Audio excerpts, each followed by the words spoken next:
मनरेगा का कॉन्सेप्ट गरीबों को अधिकार देने का कॉन्सेप्ट था। सोच ये थी कि हिंदुस्तान में जिसको भी काम की जरूरत हो वो डिमांड करके रिस्पेक्ट से उसे काम मिले। ये मनरेगा का कॉन्सेप्ट था। इसमें दूसरी बात थी कि ये थर्ड टियर ऑफ गवर्नमेंट जो हमारा है, पंचायती राज का जो सिस्टम है, उसके माध्यम से ये योजना चलाई जाए।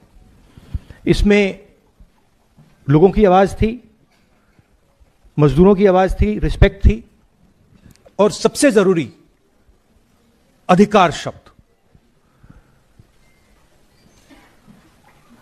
हर गरीब व्यक्ति को इस योजना ने रोजगार का अधिकार दिया। अब उस कॉन्सेप्ट को नरेंद्र मोदी जी और बीजेपी खत्म करना चाहते हैं। कुछ साल पहले उन्होंने किसानों पर आक्रमण किया था, काले कानून लाए, मगर किसानों ने उनको रोक दिया। मुझे याद है पार्लियामेंट में और सड़कों पे किसानों ने नरेंद्र मोदी पर दबाव डालकर, हम सब ने नरेंद्र मोदी और सरकार पर दबाव डालकर उस कानून को, उन कानूनों को रद्द कर दिया। अब वही कॉन्सेप्ट जो इन्होंने किसानों के साथ किया था, अब वो मजदूरों के साथ करने की कोशिश कर रहे हैं। आइडिया है कि दिल्ली की सरकार डिसाइड करेगी कहां जाएगा पैसा, कितना पैसा जाएगा, कौन सी स्टेट को मिलेगा, कौन सी डिस्ट्रिक्ट्स को मिलेगा। बीजेपी वाले स्टेट्स को ज्यादा पैसा जाएगा, ऑपोजिशन वाले स्टेट्स को कम जाएगा, और वो डिसाइड करेंगे किसको किस तरीके की मजदूरी चाहिए और वो इंप्लीमेंट करेंगे सेंट्रलाइज तरीके से। अधिकार खत्म कर दिया। और मेन बात यह है कि जो पहले मजदूरों को मिलता था, अब वो ठेकेदारों को और ब्यूरोक्रेसी को मिलेगा। सारी की सारी योजनाएं जो बीजेपी की हैं, इनका लक्ष्य इसी लाइन पे होता है। उनकी विचारधारा है कि हिंदुस्तान का धन, हिंदुस्तान के एसेट्स चुने हुए लोगों के हाथ में हो, वो डिसाइड करें, वो देश को चलाएं, पूरा का पूरा धन उनके हाथों में चला जाए, और गरीब लोग जो हैं, और उसमें ज्यादातर हमारे दलित, आदिवासी, ओबीसी, इस वर्ग के लोग हैं, ये अमीरों पर, अदानी अंबानी जैसे लोगों पर फुली डिपेंडेंट हो जाए और इनकी बात माने, और अगर नहीं माने तो भूखे मर जाए। ये इनका हिंदुस्तान का मॉडल है।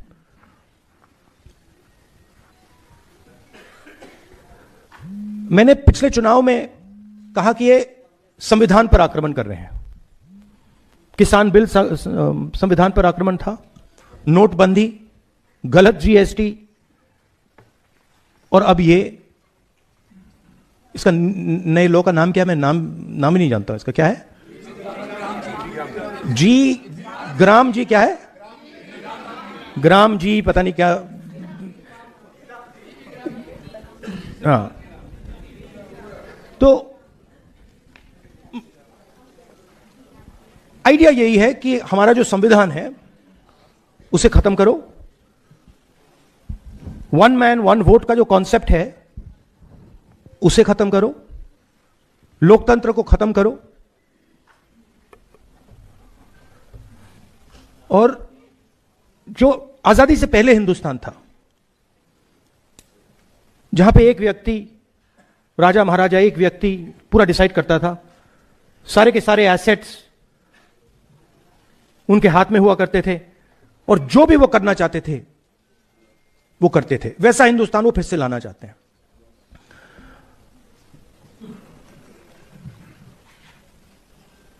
और इनकी इंटेंशन रुकने की नहीं है, क्योंकि ये जो मॉडर्न इंडिया का स्ट्रक्चर है इसको ये बदलना चाहते हैं और तोड़ना चाहते हैं।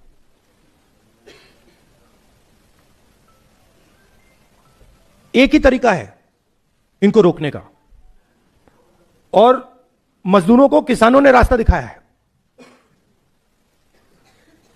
अगर हम सब एक साथ मिलकर खड़े हो जाएंगे, मैं आपको बता रहा हूं ये डरपोक लोग हैं, मैं अब इनको बहुत अच्छी तरह जानता हूं, ये डरपोक लोग हैं। अगर आप सब, हम सब एक साथ खड़े हो जाएंगे,